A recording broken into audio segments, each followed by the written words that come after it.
Сәлеметсіздер ме, құрметті Қазақша Таро YouTube каналының көрермендері. Бүгін әдеттегідей апталық жорамалды ұсынамын.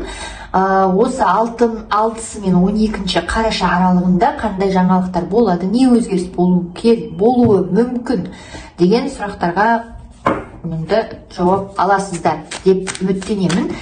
Ал бастайық. Сіздерге кішігірім хабарландыру: 2024 жылдың жорамалын көргісі келетін жандардың барлығы менің Instagram парақшама жазсаңыздар болады. Әзірге 3 жұлдыз белгісінікі түсіріп қойды, тоқты, торпақ, егіздер, ал қалған жұлдыз белгілерді алдағы уақытта түсіретін боламын. 24 жыл басталам дегенше. Ал бастаймыз.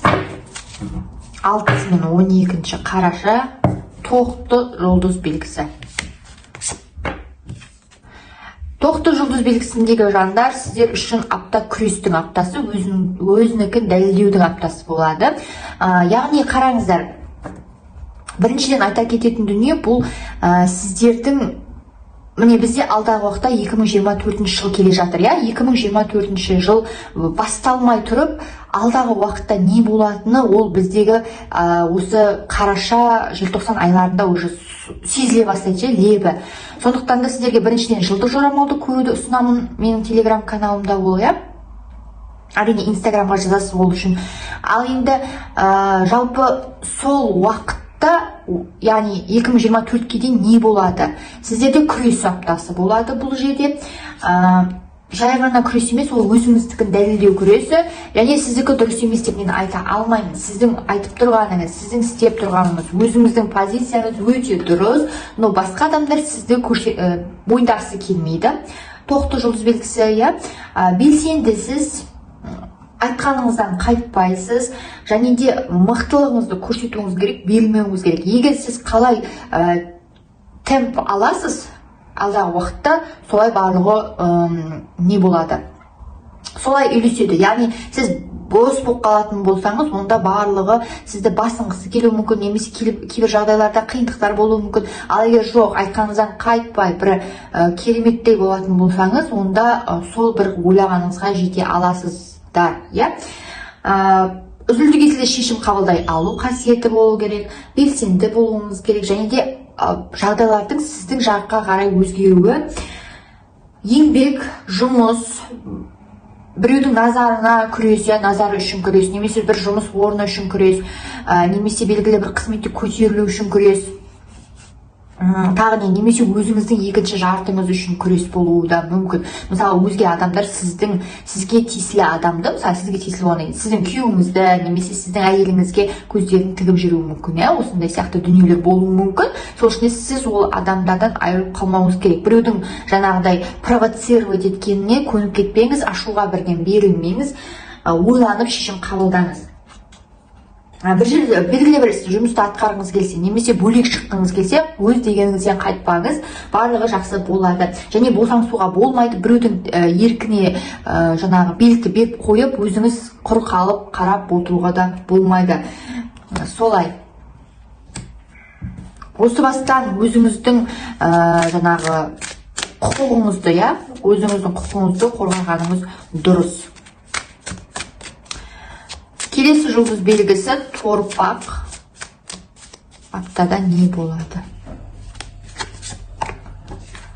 Торпақ жұлдыз белгісі сіздер үшін алаяқ адамның кездесетінін көрсетеді, немесе ол алаяқ адам бұрыннан сіздің айналаңызда жүр. Енді алаяқ адам болғанда тікелей алаяқ адамды деп түсінбеңіз. Кейбір жандарда мысалға сізді көре алмайтын жанды білдіруі мүмкін. Кейбір жерлерде сіздің орныңызға талас, немесе сізден бір дүние керек жанды білдіреді. Ол жайдан жай сіздің айналаңыздан шықпай жүрген жоқ, ол өзіне керекті дүниені алғысы келіп тұр. Мысалға сізден көмек керек, сізден ақша керек, сізден белгілі бір дүние керек, сіздің идеяңыз керек немесе оған. Сондай адам бар. Енді ол адамдардан сақтану үшін алдағы уақытта қандай жағдайлар болатынын білгіңіз келетін болса, 2024 жылдың жорамалын көрсеңіз болады. Ол менің телеграм каналымда бар. Оны білу үшін, алу үшін, көру үшін инстаграм парақшаға жазасыз. Ал, яғни өзінің талаптары бар. Енді бұл аптада қарайтын болсақ, бұл адам өте тұрақсыз. Егер сіз танысатын болсаңыз да белгілі бір адаммен ол адамды толығымен танып алып барып сенгеніңіз дұрыс. Іштегі ешкімге бұл аптада іштегі сырыңызды, ойыңызды, идеяңызды, немесе үйдегі белгілі бір жағдайды, немесе материалдық жағдайыңызды айтудың қажеті жоқ. Ешкімге ештеңе сыр шертуге болмайды. Ойларыңыз бен жоспарыңызбен бөлісуге болмайды. Тағы да айтатыным, біреу сізді манипулировать етіп, сізді біреуге айдап салып, ұрыстырып қойып, немесе біреуді сізге қарай ұрыстырып қоюы да мүмкін. Сыртыңызда әңгіме айтып, немесе интрига создавать етуі мүмкін, яғни сізді біреуге жаман қылып көрсеткісі келер, және сізді барлық ережені бұза отырып, басып озғысы келіп отыр, немесе өзінің жолында пайдаланғысы келіп отыр. Сондай адам бар, және де сондықтан да бұл аптада сақтанып жүргеніңіз дұрыс. Егер өзіңізге келетін болсақ, бір проблемалар, мәселелер туындап жатса бұл аптада, ол мәселелерден оңайлықпен қашып құтылуға тырыспаңыз, немесе айналып өтуге тырыспаңыз. Бәрібір ол дүние сіздің алдыңызға келіп тұрады. Оны дұрыстап отырып, байыппен дұрыстап шешпейінше, ол дүниеден сіз құтыла алмайсыз. Ол проблемадан, алаяқтарға сенуге болмайды, құмар ойындарын ойнауға болмайды. Вообще, бұл кезде ақшамен прям мықты, серьезно болып, және ақшаны біреуге сенуге болмайды. Оңайлықпен дүние табам деп те ойламаңыз. Келесі жұлдыз белгісі егіздер. Ой.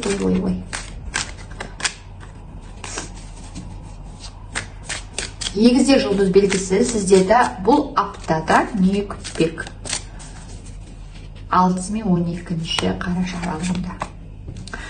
Егіздер жұлдыз белгісі сіздер үшін әдемі апта болады, өте кереметтей, жақсы. Сіздер өздеріңізді мықты, жақсы көресіздер, өздеріңізге вниманияны аудартасыз да, яғни назарды, біреудің назарын, ол жаман емес, ол жақсы.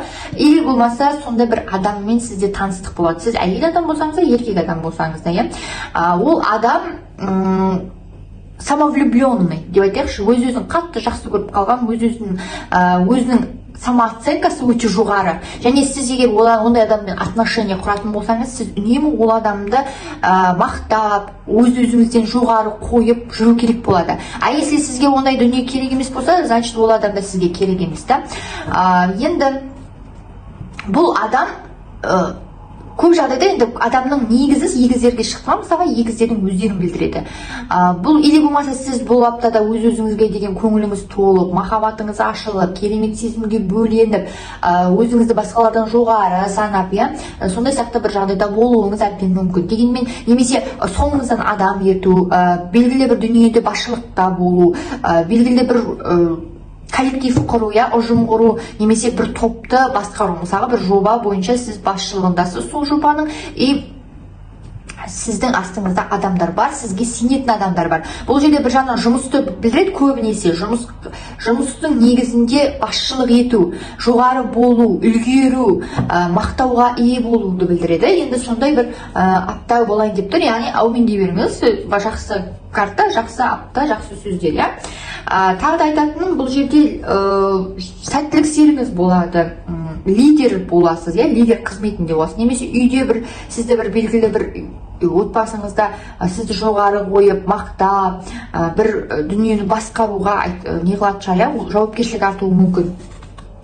Бір дүниелерде жетістікке жету, жеңіске жету, жарыстарға қатысып жатсаңыз, жеңіске жету, даму, ұтысқа ие болу, толығу, яғни сізде ақшалай толығады, белгілі бір дүниелеріңізге қол жеткізесіз, немесе үйде адамдардың толығуы, немесе жұмыста пополнение, яғни айналаңыздағы адамдардың қосылуы.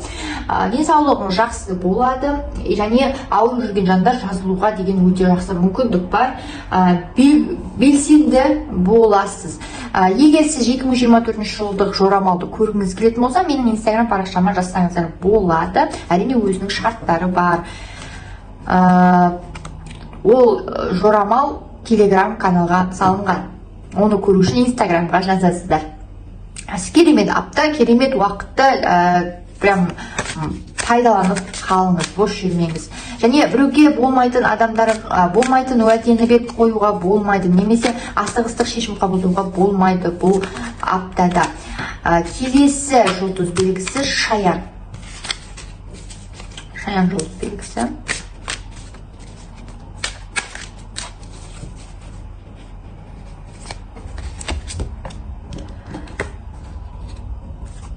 Шаян жұлдыз белгісіндегі жандар, сіздер үшін өте керемет апта болады. Бір аса үлкен ерекшелік болмағанмен де бір хабар естисіз, ол хабар сіздің көңіліңізден шығады. Және ол хабар, если мысалға қараңыз, бір үлкен дүниені естімеуіңіз де мүмкін, но ол еститін дүние, немесе сізге келетін хабар сізге кішкентай болса да жақсы көңіл күй сыйлайды, күлкі сыйлайды жүзіңізде. Ол әрине жұмысқа, кәсіпке байланысты болуы әбден мүмкін, әбден.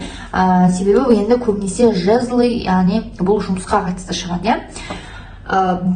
Жылдамдықпен келген өзгеріс, жылдамдықпен келген хабар, хат, біреу сізге хабарласады, мысалы көптен күтіп жүрген адамыңыз хабарласуы мүмкін, жұмыс бойынша хабарласуы мүмкін, хабар келуі мүмкін.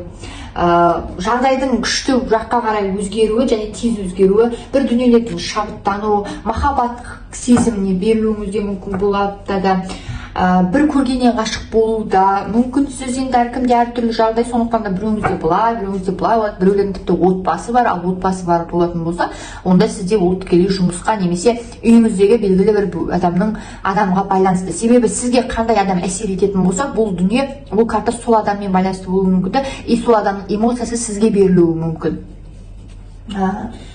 Белсенді әрекет етіңіз, жағдайдың тез өзгеруіне, жақсы жаққа қарай өзгеруіне дайын болыңыз. Жетістікке жетесіз, сәттілік істеріңіз болады, бір дүниелерді көзіңіз ашылады, яғни бұрын түсінбеген, білмеген дүниелерді біле бастайсыз, тани бастайсыз, жаңа қырынан көре бастайсыз, мүмкін адамды жаңа қырынан көре бастайсыз, немесе жағдайды басқа жағынан бағалай бастайсыз. Мысалы, бұрын түсінген жоқсыз қадірін, мысалы бір дүниенің, ал кейін уже түсіндіңіз. Түсінді сияқты да болуы мүмкін. Активный әрекет етіңіз, бір дүниелерде скрытый процесс деген болады. Мысалға, бір адамдардың сізге көңілі болуы мүмкін, сондай бір әсер еткісі келеді, немесе сіздің біреуде көңіліңіз бар, содан бір жаймен деп әрекет ете бастайсыз. Вот солай.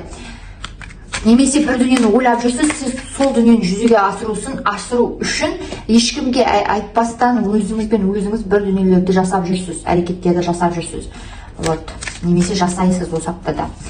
Ал енді сіздердің жылдық жорамалдарыңызды көргілеріңіз келсе, 2024 жылдың телеграм каналынан көре аласыздар. Ол үшін сіздер көру үшін талаптары бар, яғни инстаграмына жазу арқылы білесіздер.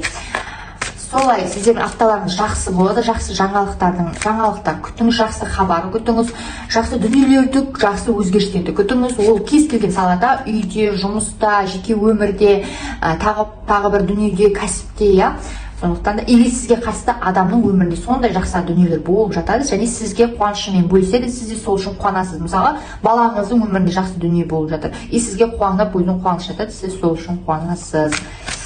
Келесі жұлдыз белгісі Арыстан. Арыстандар үшін не болмақ аптада?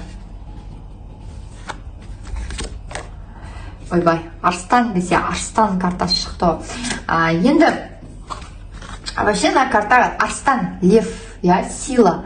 Көріп тұстар болғым. Сіздің өзіңіздің негізгі бір күш-жігеріңіз, өзіңіздің ерекше күшіңіз бар, негізі адамның бір мықтылығы, іштей мықтылығы, өзінің күшін, өзін бағалай алуы, қабілеті, мүмкіндіктері өте мықты адамды білдіреді, және сіздер сондай бір қасиеттеріңіз бар, және соған сәйкес өз-өздеріңізді бағалай аласыздар, және басқа адамдардың да бағалауын талап етесіздер негізінде. И осы аптада сондай бір қасиетіңіз, сондай бір характеріңіз, қасиет, мықты қасиет, мінез құлқыңыз көріне бастайды, немесе айқын көрінеді, немесе солай жасайсыз. Бір дүниелерді басшылық етесіз ба, өзіңіздің бір мүмкіндіктеріңізді дамытып, қабілеттеріңізді дамытып көрсете аласыз ба, вот сондай сияқты дүние болады. Барлық жағдайды белгілі бір басыңыздағы проблема болсын, белгілі бір дүние болсын, немесе жақын адамыңыздың проблемасы болсын, сіз сондай сол дүниені шешуге деген қабілетіңіз бар және шешуге әрекет етесіз. Бұл әрине жақсы, жаман деп айта алмаймын. Жақсы карта, өте жақсы карта. Жағдай жақсы жаққа өзгерту картасы, басшылықты өзіңіздің қолыңызға алу картасы. Дегенмен біреулер сіздің өміріңізге араласқысы келетіні әбден мүмкін. Өзге адамдар, сіздің ісіңізге араласып, немесе жұмысыңызға, немесе жеке өміріңізге араласқысы келіп, сіздің ойыңызды бөлгісі келуі мүмкін, но не надо ол адамдардың сөзіне еруге, сәттілік сезіміңіз болады. Карьерада, яғни қызметте көтерілу болады, жақсы жаққа қарай өзгерістер болады, белгілі бір дүниеге қол жеткізу болады, өзіңіздің көптен бері мүмкін ойлап жүрген мәселеңізге. Ол үлкен дүниеде, кішкентай ғана дүниеде болуы мүмкін. Және сіздер бұл себебі апталық жорамал, апталық жорамал, значит кішкентай уақытты қамтиды. Финансы, яғни қаражатты полностью толығымен управлять ете аласыз бұл аптада, немесе сізге сырттан ақша келеді, немесе өзіңіздің зарплата, айлығыңыз түсуде әбден мүмкін. Денсаулық жағдайыңыз мықты, жаман емес, өзіңізге деген сенімділігіңіз керемет бұл аптадағы, және барлық дүниеде өзіңіз үлгересіз. Жұмыста да, үйде де, қызметте де, жеке өмірде, мысалға сіз басымдылыққа ие болуыңыз мүмкін бұл аптада. Шешім қабылдау сіздің қолыңызда тұрады. Немесе таныстық болады, біреуге жақсы көзқарас қалдырасыз, солай. Ойлап жүрген дүниеңізді жүзеге асыруға мүмкіндік бар бұл аптада.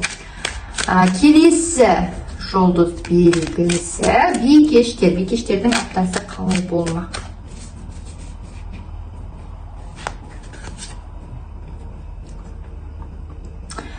Бикеш жұлдыз белгісіндегі жандар, сіздерге вообще өмір ұстанымын өзгерту керек, немесе өміріңіздің бағытын өзгерту керек. И сізде осы бағытты өзгертуге уже жаймен деп келе жатқан сияқтысыз. Және картаңыз сәл-пәл көңіл күйіңіздің түскенін көрсетеді. Бір үйреніп қалған жерден кету, немесе сондай бір эмоцияның берілуі сізге, немесе бір мәселелер туындауы мүмкін сіздің ісіңіз бойынша, бір белгілі бір сіздің мақсатыңыз, жұмысыңыз бойынша мәселелер туындауы мүмкін. Но айтатыным, бұл жерде карта бір қиын сияқты болғанымен жаман деп айта алмаймын. Неге? Потому что кез келген құпия дүние, сізге құпия болған дүние ашыла бастайды. Сіз біле бастайсыз, тани бастайсыз, шындықты көре бастайсыз. Сіздің көңіл күйіңіз түседі, сіз ол дүние қабылдау сізге қиын болады. Дегенмен де тағдыр уже итермелеп жатыр да сізге. Сіз оны түсінуіңіз керек. Ал сіз әлі түсінбей жатырсыз, что өзгеріс керек өміріңізде, сізді шаршатқан жерден кету керек, сізді шаршатқан адамнан кету керек, өмір сүру салтыңызды өзгерту керек, жоспарыңызды өзгерту керек, жұмысыңызды өзгерту керек. Енді әркімде әртүрлі, біреуде жұмыс, біреуде жеке өмір, біреуде тағы бірдеңе, просто мысал ретінде барлық дүниесін айтып шығарып жатырмын. Әркімде әртүрлі өмір болғаннан кейін. Енді айтатыным, бұл картада бір дүниеден көңіл қалу, прям жиіркену, не то что көңіл қалу, уже жүйкеңіз көтермейді бұл жағдайда, біреуден сатқындық көру, немесе бір жерден кету, қуылу деген сияқты, немесе бір адамдарға, бір жерге, бір дүниеге бойкот жариялау, кездесулер, құпия кездесулер болуы мүмкін сізде.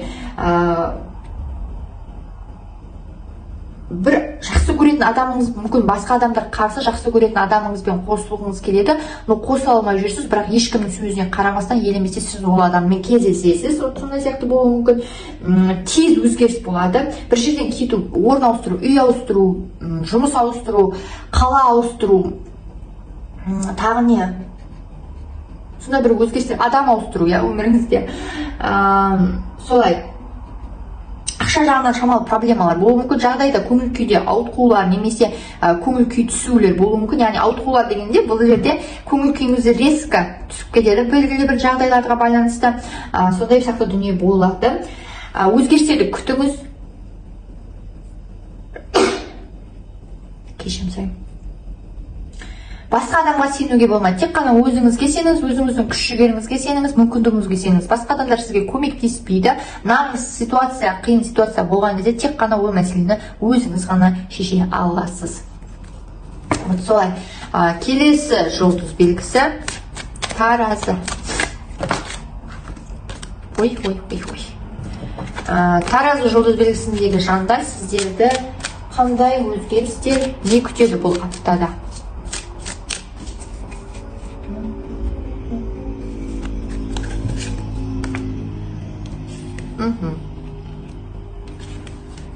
Әрине жаман емес. Карта жаман емес. В некоторых случаях вообще карта жақсы. Неге жақсы? Потому что сізде, айтып кетейін сізге, біраз шығыс болуы мүмкін. Вот мен бұл карта бойынша байқағаным, уже жаймен деп енді кез келген картада уже байқайсың ғой. Вот бұл карта бойынша сізде керек емес траталар болады. Немесе бір адамға шығыс болады, бір адамға, мысалы, туысқаныңызға бір дүниелерді алып беру. Яғни сізге ол дүниеден сізге ешқандай пайда жоқ, но сіз алып бересіз. Саған не?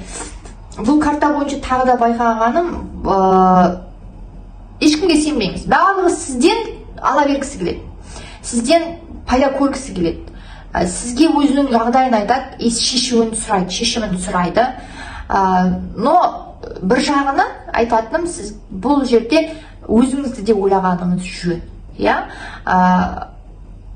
Жаңағыдай көмек сұраған адамға сразу барып көмектесе беруге де болмайды. Тіпті ол жақын негіз болса да, потому что бірінші кезекте адам өзін ойлау керек. Тіпті бұл жақын балаңыз, мамаңыз, әкеңіз, шешеңіз, тағы не кім, күйеуіңіз болсын, әркім өз проблемасын шешіп үйренсін. Не надо сразу сізге жүгіруге. Солай. Но сіз постоянно жүгіріп кетесіз.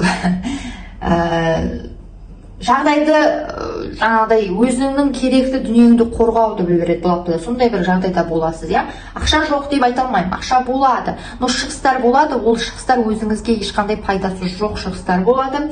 Кейін қайтып келе ма, келмей ма, ол да белгісіз.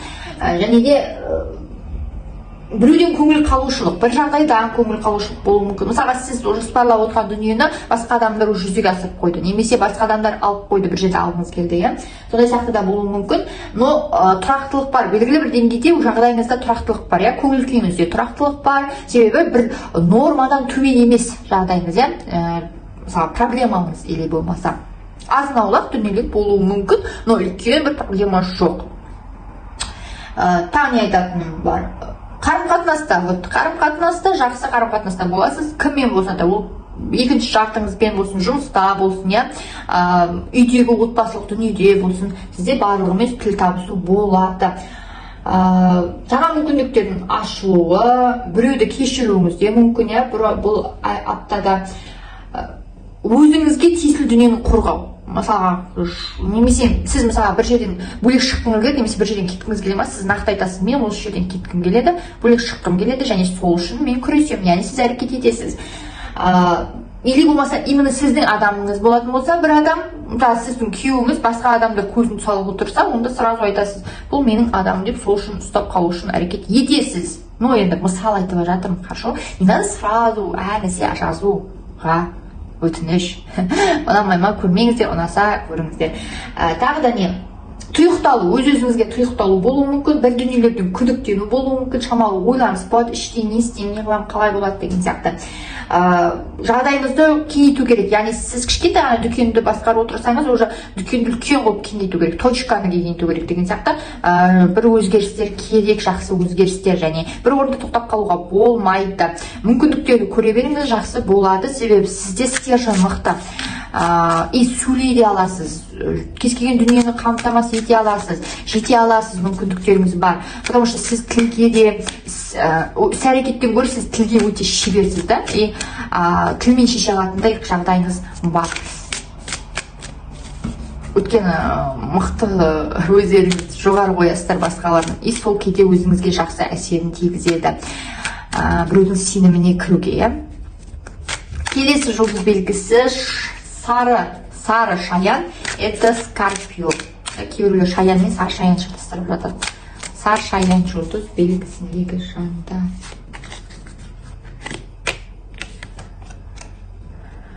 Әрине бұл апта сіздер үшін бір үлкен мәселе деп айта алмаймын, эмоцияның аптасы болады. Ол эмоция әртүрлі күйдегі эмоция, жаман емес. Вот сразу скажу, сразу айтайын бірден, жаман емес. Неге? Потому что неге? Себебі адамда жақсы дүниелер, яғни біреуге деген қамқорлық, аналық сезім, немесе көмек беру, жаныңызды ашу, немесе махаббатқа бөлену, еркелеу деген сияқты жағдайда болуыңыз әбден мүмкін. Бұл жерде әйелдің нәзіктігі, әйелдің біреудің махаббатына кенелуі, қалай иемленуі. Енді қараңыз, сіз егер еркек болатын болсаңыз, онда әйел болатын болсаңыз, түсіндік, сразу сіз махаббатқа ие болу, анау мынау. Но еркек болатын болсаңыз, онда сіз біреуге махаббатыңызды төгесіз, или болмаса сізге бір әйел адам өзінің қамқорлығын көрсетеді. Ол сразу айтайын, сіздер сразу қыз, әйел деп ойламаңыздар. Ол жерде анаңыз болуы да мүмкін, әпкеңіз болуы да мүмкін, өзінің белгілі бір қамқорлығын, өзінің бір жанашырлығын көрсететін, көмегін беретін. Қызыңыз да болуы мүмкін, әйеліңіз де болуы мүмкін. Но енді әркімде әртүрлі әйел болады ғой жан жағында. Вот соған айтып жатырмын. Тағы да айтатыным, бұл жерде мықты өміріңізде женская, яғни әйел адамның влияниясы, әсері, немесе сіздің көңіл күйіңізге әсері көп болады. Бұл тіпті сіздің бастығыңыз болуы да мүмкін. Бастығыңыз сізді қолпаштап мақтайтын болып көтеретін болса, қызметте әрине сіз қуанасыз, уже ол әйелдің қолында тұр, что сіздің қуануыңыз немесе қуанбауыңыз деген сияқты. Жағдай жақсы, не дегенмен қалай болса да жақсы жағдайды білдіреді. Жақсы карта, жақсы бір шер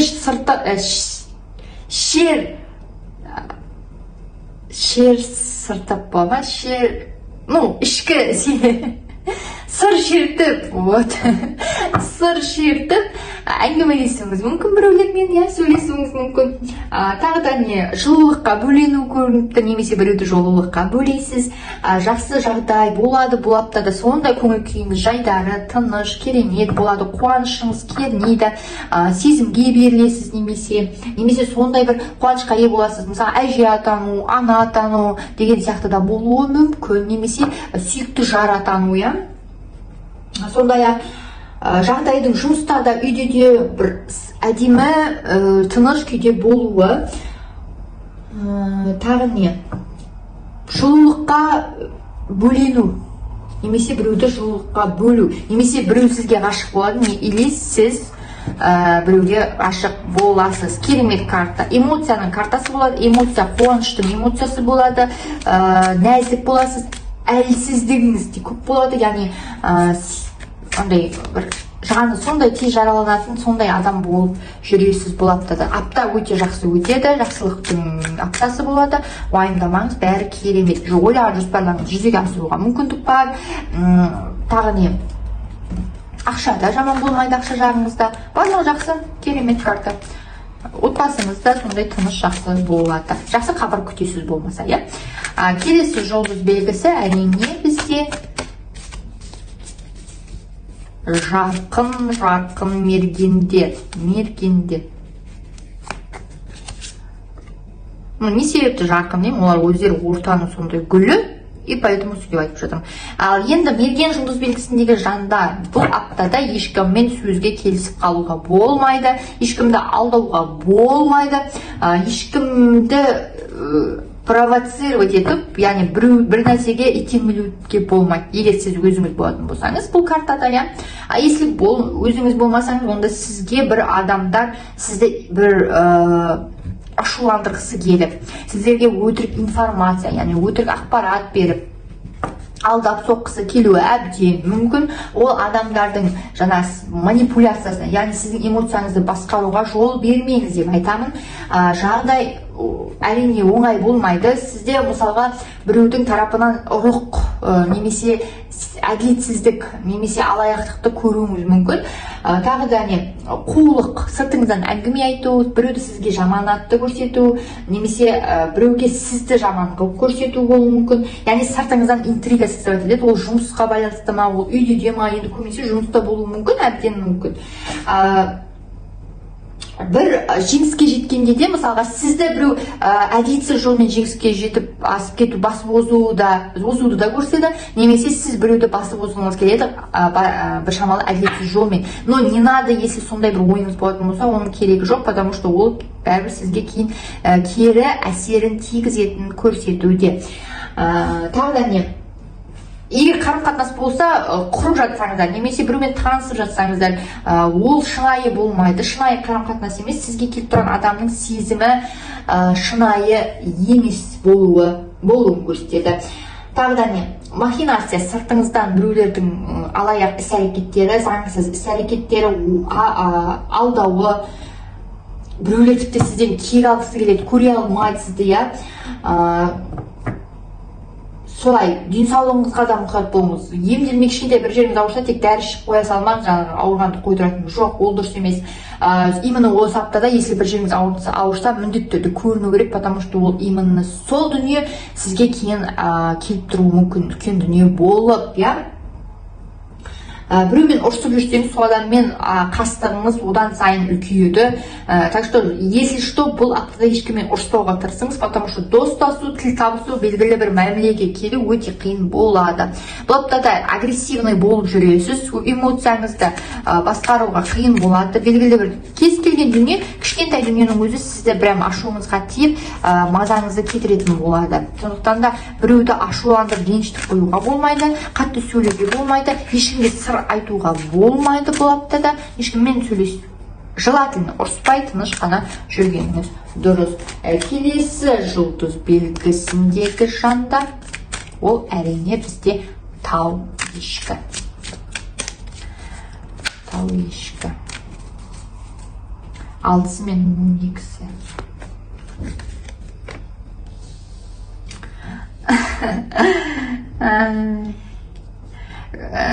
Достар, тау ешкі, әрине бұл дегеніміз жаман емес карта, жақсы карта. Әйел адам енді көрсетіп тұр ғой, бұл сіздің өміріңіздегі белгілі бір әйел адам, немесе бұл сіз, если сіз әйел адам болсаңыз. Бұл карта бойынша мен не айта аламын? Бұл карта адамның нақты бір іс-әрекетпен айналысуы, бір жұмыспен айналысуы, жұмысты үзілді-кесілді нақты шешуі, үзілді-кесілді нақты шешімге келуі, адамның шынайы ойлануы, яғни қиялға беріліп, бір фантазияға беріліп, армандап, жүрмейді бұл адамдар. Барды бар дейді, жоқты жоқ дейді, ақты ақ дейді, қараны қарайды. Жалпы тау ешкі жұлдыз белгісіндегі жандар өздері негізі сондай, 200-лікті ұнатпайтын адамдар.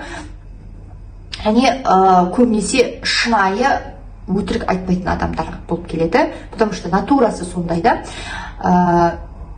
И сіздер бұл аптада сол натураларыңыз прям шығат мықты көрінеді.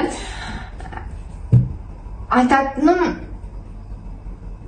бір жұмыстарым есеп қисаппен жұмыс болуы мүмкін, жүгіріс болады, жұмыс болады, прям мықты қолыңыз тимей, өзіңіз жұмыспен жүретін боласыз, ешкімге бір қарап, назар аударатын жағдайда болмайсыз.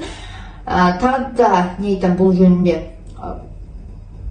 Мұқият болу, бүкіл ісіңізде мұқият боласыз, сыпайы боласыз, сөзге, мысалға, конфликттен көрі, біреуге сөзге келіп қалудан көрі, сөйлесіп шешуге тырысасыз кез келген мәселені, сөйлесіп бір шешімге келіп, тату тәтті деген сияқты эмоцияңызды полностью басқара алатындай апта болады. Және сол дүние сізге жақсы әсерін тигізеді.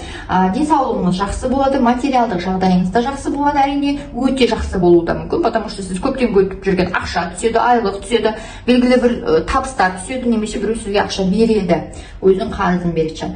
Ана атану мүмкіндігі бар бұл аптада, өте бір спокойно, тыныш, сабырлы күйде боласыз, самостоятельно іс-әрекетте боласыз, яғни белгілі бір дүниелерді өзіңіз шешу керексіз, немесе шешем деп сондай бір шешімге келесіз, нақты. Біреулермен кездесу болады, шыдамдылық таныту керек. Кез келген дүниеде шыдамдылық таныту керек, сабырлық таныту керек, барлығы сол кезде жақсы болады. Жалпы карта жаман емес, ең бастысы жұмыспен жүресіз, үй жұмысты шешесіз, артық бір қимыл әрекетіңіз болмайды, үлкен бір ерекшеліктер де болмайды көп жандарда, бірақ ақша кәдімгі өзіңіз күтіп отқан ақша келуі әбден мүмкін. Но енді ол ақшаның өзінің келетін, жіберетін жері бар дегендей. Солай. Себебі енді бұл апталық жорамал, сондықтан кішкентай дүниені қамтуы әбден мүмкін. Келесі жұлдыз белгісі әрине бізде арманшыл деп айтайыншы. Су құйғыштар. Опана.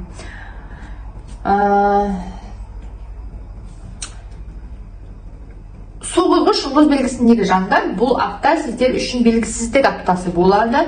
Бұл белгісіздікті өзіңіздің қолыңызда тұрғаны жоқ негізінде. Неге? Потому что сізде екі жол тұр. Екі жол бар, екі мүмкіндік бар, но қай мүмкіндікті қандайтыныңыз, немесе қай жолмен жүретініңіз, ол анықтау, ол сіздің қолыңызда емес. Неге? Потому что ол сол адамның шешіміне, сол жағдайдың қалай өзгеруіне байланысты болады. Мысалға, сіз екі жұмысқа резюме тастадыңыз делік, бірақ сіз ол екі вариант тұр ғой сізде, но хотя сіз қайсыда тұратыныңызды білмейсіз, немесе қайсысы ұнайды, даже тіпті біреу ұнаса да ол қабылдамаса, екінші қабылдаса, сіз соған кетіп қалуыңыз мүмкін. Яғни жұмысқа сізді қабылдайды ма, қабылдамай ма, біреудің шешіміне байланысты болады.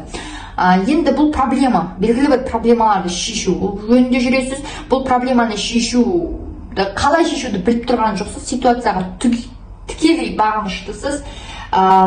Бір қиын ойлар, немесе дұрыс емес ойлар келуі мүмкін ойыңызға, эмоцияға салып, уайымға салуыңыз мүмкін. Және басқа адамдармен араласпай, онша тұйықталып, өз-өзіңізге тұйықталып, ішіңізбен тынып, уайымдап жүресіз. Бұл аптада белгілі бір дүниені, бір ойлар сізді мазалап тұр, точно мазалап тұр. Қобалжу, уайымдау, қорқу, сергелдең болу, ойыңыз, көңіл-күйіңіз сергелдеңде тұр. Ақшалардың кідіруі, белгілі бір адамды күтіп отырсыз, немесе бір адаммен кездесуді күтіп отырсыз. Сондай бір қорқыныш сезім бар ішіңізде, уайым сезімі бар, ішіңізге тұйықталу, күту, қобалжу, стресс, күйзеліске түсу сезімі бар. И біреумен конфликт сөзге келіп қалуы да мүмкін, сол бір ашудың несінде жүріп, буында жүріп, ақша жағынан да кідіріс болады. Жұмыста да белгілі бір, уже жұмысқа тұрған болсаңыз, жұмысыңыз бар болса, жұмыста да белгілі бір сөзге келушіліктер, түсінбестіктер, қорқыныштар болуы мүмкін, немесе қобалжу, жұмысыңыздан айырып қалатын сияқты қорқыныштар көрінеді. Немесе үйде жұмыста да белгілі бір проблемалар бір уақытта шығып қалады, и соның қайсысын шешетініңізді білмей тұрсыз, сондай сияқты. Жаман деп айта алмаймын, но әлі қадам жасап отқан жоқсыз, сіз уайымдап тұрсыз, так что сізде мүмкіндік бар. Әзірше жақсы дұрыс шешім қабылдауға, жақсы дүниелерді жасауға деген, жақсы жолды, дұрыс жолды таңдауға деген мүмкіндік бар. Тек бастысы өз-өзіңізді шектемеңіз, өз-өзіңізді жебемеңіз, эмоцияңызды полностью басқара алуды үйреніңіз. Келесі жұлдыз белгісі әрине бізде балықтар. 6 мен 12 аралығында балықтарда не болады? Балық жұлдыз белгісіндегі жандар қиялға беріліп, арманға беріліп, фантазияға беріліп жүрудің қажеті жоқ. Бұл аптада сондай примерно сондай дүниеде боласыз. Эмоцияларыңыз болады мықты, но эмоцияларыңыз жалған болуы да мүмкін. Мысалы, сізді алдайды біреулер. Керемет махаббат, сені сүйем, керемет күйем дейді, но сіз сол махаббаттың буына алданып, жүгіріп, мәз болып қуанып жүрсіз, хотя ол адам сізді сүймейді. Солай. Но енді ол әркімде әртүрлі. Мүмкін сізде басқа жағдай, или біреулеріңізде осы жағдай болуы мүмкін, біреуде басқа жағдай болуы мүмкін. Кез келген түскен ақпаратты тексеру керек. Біріншіден бұл карта көбінесе кеңес ретінде да, кез келген түскен ақпаратты тексеру керек. Көрген дүниеге бірден қызығушылық танытып, жетегінде еріп кетіп, сатып алуға болмайды. Мысалға, ұнатқан бір дүниені, потому что ол дүние сізге кейін ұнамай қалады. Сіз ойлағандай болмай қалады.